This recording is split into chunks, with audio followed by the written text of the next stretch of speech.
నాకు ఒక సవాల్ వస్తే నేను చూశాను దిశ మదనపల్లి ఆర్డీఓ ఆఫీస్ ఫైల్స్ తగలబెట్టారు.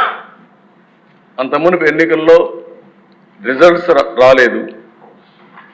ఇక్కడ సిబిసిఐడి ఆఫీసులో చాలా ఫైల్స్ని తగలబెట్టారు. హెరిటేజ్ ఫైల్స్ అవన్నీ తగలబెట్టారు.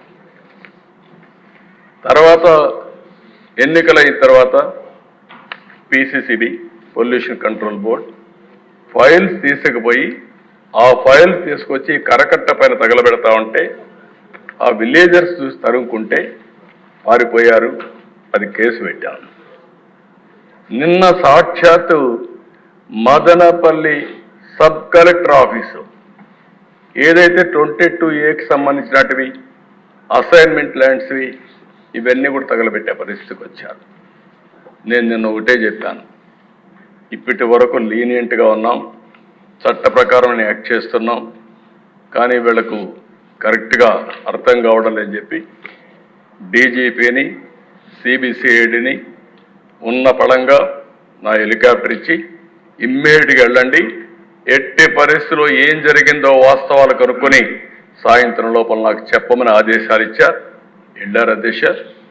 వాళ్ళు చెప్పింది అయితే ప్రైమా ఫేసి ఇది షార్ట్ సర్క్యూట్ కాదు, ఫైల్స్ డెలిబరేట్గా కాల్చారని చెప్పి చెప్తున్నారు. ఎంక్వైరీ చేస్తాం, యాక్షన్ తీసుకుంటామని చెప్పి కూడా నేను మీకు తెలియజేస్తున్నా. ఈరోజు దాడులు ప్రోత్సహించి చంద్రబాబు నాయుడు గారు అదేవిధంగా లోకేష్ గారు కూడా పైశాచిక ఆనందం పొందుతూ ఉన్నారు. నిన్న వినుకొండలో నడి రోడ్లో చేతులు నరికేసి వైఎస్ఆర్సీపీ లీడర్ని చంపేయడం జరిగింది. అదేవిధంగా ఇప్పటికే చాలా మర్డర్లు జరిగాయి, చాలా చోట్ల గొడవలు జరుగుతున్నాయి. పుంగునూరు నియోజకవర్గంలో రాజకీయంగా అక్కసు పట్టలేక రాజకీయ కక్షతో ప్రశాంతంగా ఉన్న పుంగునూరు నియోజకవర్గంలో కార్యకర్తల ఇల్లులు నేలమట్టం చేశారు, ఆస్తులు ధ్వంసం చేశారు, ప్రభుత్వ ఆస్తులు డ్యామేజ్ చేశారు, ఎంతమందినో గాయపరిచారు. అదేవిధంగా ఒక ప్రజాప్రతినిధిగా ఎంపీగా ఇక్కడ ప్రశాంతమైన పుంగునూరులో ఈరోజు ప్రజల దగ్గరకు వస్తే కావాలనే అడ్డుకొని కావాలనే గొడవలు చేస్తూ ఈరోజు మారణాయుధాలతో రాళ్లతో అదేవిధంగా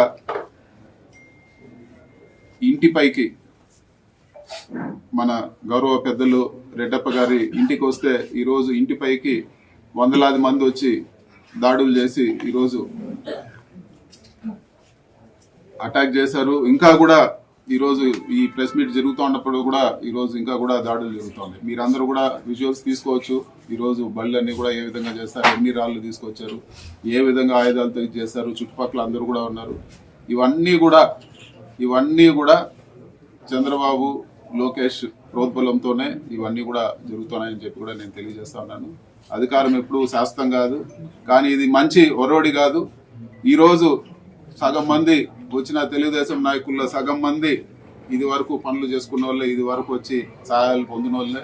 వీళ్ళందరూ కూడా ఈరోజు చంద్రబాబు నాయుడు లోకేష్ డైరెక్షన్లో ఈరోజు ఇవన్నీ కూడా ఈ దాడులన్నీ కూడా చేస్తూ ఉన్నారు. ఇవన్నీ కూడా ఒక పైశాచిక ఆనందం పొందేదానికే ఇవన్నీ దాడులు కూడా రాజకీయ కక్షతో చేస్తున్నారని చెప్పి కూడా నేను తెలియజేస్తా ఉన్నాను. వీటంటే ఈ ఎక్కువ రోజులు ఇలాంటివి సాగవు. ఖచ్చితంగా వీటికి ప్రతి ఒక్క విషయానికి కూడా ఖచ్చితంగా న్యాయం అనేది ఉంటుంది.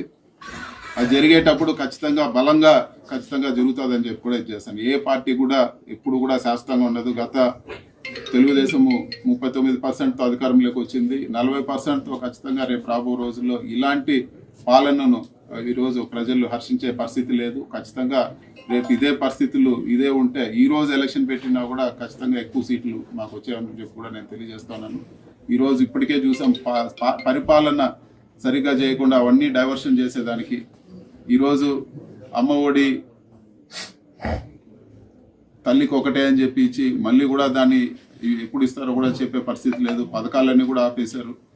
ఈరోజు అభివృద్ధి అనే మాటే లేదు. మరీ ముఖ్యంగా పుంగనూరు నియోజకవర్గంలో ఏ ఒక్క గవర్నమెంట్ బెనిఫిట్ ఆశించకుండా ఇక్కడ వాళ్ళే భూమికి డబ్బులు కట్టి ఇక్కడ ఎలక్ట్రిక్ బస్ ఫ్యాక్టరీ పెడతామని వస్తే ఈరోజు కక్షపూరితంగా పుంగనూరు నియోజకవర్గం పైన కక్షపూరితంగా వాళ్ళకు కూడా ఈరోజు కోఆపరేట్ చేసే పరిస్థితి లేదు.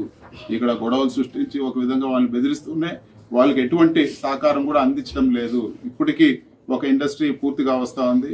ఈరోజు అతిపెద్ద ఇండస్ట్రీ ఇక్కడికి వస్తే పక్కన కర్ణాటకకు కానీ ఆంధ్రాకు కానీ ఉపయోగపడే విధంగా ఇక్కడ ఎలక్ట్రిక్ బస్ ఫ్యాక్టరీని కూడా ఈరోజు కక్షపూరితంగా తరిమేసే పరిస్థితి ఉందని చెప్పి కూడా నేను తెలియజేస్తున్నాను. జరగరాని నష్టం ఖచ్చితంగా ఇలాంటి చర్యలతో, ఇలాంటి తప్పుడు కార్యక్రమాలతో, ఇలాంటి కక్షపూరిత రాజకీయాలతో ఈరోజు పుంగనూరు నియోజకవర్గం నష్టపోతా ఉందని చెప్పి కూడా నేను తెలియజేస్తున్నాను. రాజకీయ కక్ష ఉండొచ్చు, కానీ నియోజకవర్గ ప్రజలపైన కక్ష చూపకూడదని చెప్పి కూడా నేను కోరుకుంటున్నాను. ఈరోజు ఈ దాడులు ఖచ్చితంగా ఈ దాడులకంతా కూడా ముగింపు పలకాలి. మీరు పెట్టే ఈ సాంప్రదాయం రేపు ఇంకా కూడా ఈరోజు మొలక లాగుంది, రేపు పెద్ద వృక్షమే మీకు కూడా చుట్టుకుంటుందని చెప్పి కూడా నేను తెలియజేస్తున్నాను. ఏ రోజు కూడా పుంగనూరు నియోజకవర్గంలో ఇంత హింసాత్మక ఘటనలు ఎప్పుడు కూడా జరగలేదు. ఇలాంటి దారుణమైన ఘటనలు ఇప్పటికి ఒకసారి కాదు, ప్రతిసారి కూడా ఇదే. వీటికి భయపడే ప్రసక్తే లేదు. కానీ ఇట్లాంటి సాంప్రదాయాలు, ఇట్లాంటి సంస్కృతి వల్ల తెలుగుదేశం పార్టీ కూడా హితవు చెప్తా ఉన్నాను. ఇలాంటివి నియోజకవర్గ ప్రజలకు కానీ లేకపోతే నియోజకవర్గ అభివృద్ధికి కానీ ఏమాత్రం మంచిది కాదని చెప్పి కూడా నేను తెలియజేస్తా ఉన్నాను. మీకు చేతనైతే ప్రజల్లో మంచి పేరు తెచ్చుకోండి. మేము ఈరోజు ఎలక్ట్రిక్ బస్ ఫ్యాక్టరీ తెచ్చాం, దానికన్నా ఇంకా మీరు బెటర్గా దాన్ని పోకుండా చేసి ఇంకా బెటర్గా అభివృద్ధి చేయండి. ఇన్ని రోడ్లు వేసినాం, ఈరోజు అభివృద్ధి కార్యక్రమాలు జరిగాయి. ఈరోజు అభివృద్ధి అనే మాటే లేదు. ఈరోజు జరిగే అభివృద్ధి అంతా కూడా కార్యకర్తల ఇల్లులు కొట్టడము, ప్రభుత్వ ఆస్తులు ధ్వంసం చేయడము, బ్యాడ్మింటన్ కోర్టు, ఊరంతా వాడుకుంటే బ్యాడ్మింటన్ కోర్టు, అది ఎవరి ఆస్తి కూడా కాదు, దాన్ని పూర్తిగా ధ్వంసం చేశారు. ఈరోజు పోలీసులు కూడా ప్రేక్షక పాత్ర వహిస్తా ఉన్నారు. ఈరోజు వీడియోలు అన్నీ కూడా చూడండి. పోలీసులు ముందరే ఈరోజు ఈ దాడులన్నీ కూడా జరిగాయి. పోలీసులు ఇక్కడ ఏఎస్పీ, డిఎస్పీ అందరూ ఉండగా కూడా వాళ్ళ ముందరే ఈరోజు జరుగుతుంది. వాళ్ళందరూ కూడా ఈరోజు పైనుంచి ఒత్తిడి, చంద్రబాబు నాయుడు గారు, లోకేష్ ఒత్తిడి, వాళ్ళు కూడా ఏం మాట్లాడే పరిస్థితి లేదు. ఈరోజు లా అండ్ ఆర్డర్ అనేది పూర్తిగా పడకేసిందని చెప్పి కూడా ఈరోజు నేను తెలియజేస్తున్నాను. ఇదే పరిస్థితులు కొనసాగితే బీహార్ కన్నా ఆంధ్ర రాష్ట్రం దారుణంగా తయారయ్యే పరిస్థితి ఉంటుందని చెప్పి కూడా నేను తెలియజేస్తున్నాను. ఖచ్చితంగా మరొకసారి గట్టిగా నేను చెప్తా ఉన్నాను, ఇట్లాంటి దాడులకు భయపడే ప్రసక్తే లేదు. ఇది కాదు, ఇంకెన్ని చేసినా కూడా ఖచ్చితంగా ప్రజల్లోనే ఉంటాము. ఖచ్చితంగా ఈసారి మళ్ళీ కూడా ఈ వైఎస్ఆర్సీపీ గవర్నమెంట్ వచ్చేదానికి పూర్తిగా కృషి చేస్తామని చెప్పి కూడా